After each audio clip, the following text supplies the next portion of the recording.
আসসালামু আলাইকুম। এই যে দেখতে পাচ্ছেন আমার কমলা বাগান কি সুন্দর লাগে, দেখেন কি সুন্দর, মাশাআল্লাহ, আল্লাহর রহমতে কি পরিমাণ কমলা ধরছে। যারা আমার ভিডিও দেখেন আমার পেজের সাথে থাকবেন, আমার পেজটা লাইক ফলো দিবেন, শেয়ার করবেন, আর যারা আশেপাশে আছেন আমার বাগান আইসা পড়বেন, কমলা খাবার দাওয়াত রইল। তো ভালো থাকবেন, আল্লাহ হাফেজ। যে মাটিতে যে কমলাগুলো এইগুলো আসলে গাছ থেকে ঝরে নাই, এইগুলো আমি আজকে হারভেস্ট করতেছি, ভাই উপর থেকে কাটতেছে, কাইটা এই যে দেখাচ্ছি, এই যে দেখেন গাছের উপরে, এই যে ভাই ব্যাপারী। ভাই কি অবস্থা?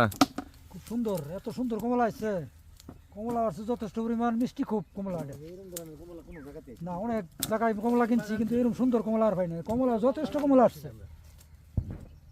মতো রয়েছি ময়মনসিংহের ভালুখাই উপজেলার আখালিয়া গ্রামে, যে একজন ইউটিউব দেখে ভিডিও দেখে কিন্তু মালটা এবং দার্জিলিং কমলা চাষ করেছেন ময়মনসিংহের ভালুকা আখালিয়া গ্রামের সে শহীদুল্লাহ উদ্যোক্তা কিন্তু মালটা এবং কমলা চাষ করে তিনি একজন সফল উদ্যোক্তা হয়েছেন, এবং সেই চিত্রে কিন্তু আপনাদের আমি একটু দেখানোর চেষ্টা করব।